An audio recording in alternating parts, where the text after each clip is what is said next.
The shapes invaded a melismatic numinal occlusion,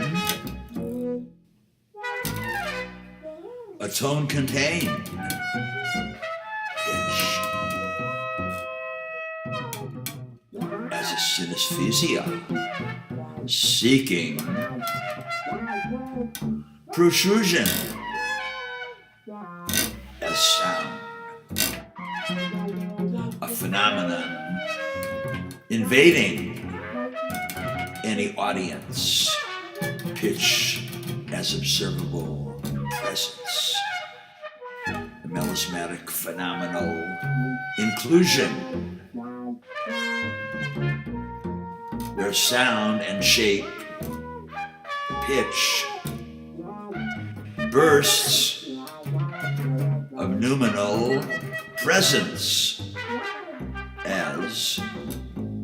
phenomenon present, ear, eye, presence, framing itself as an observing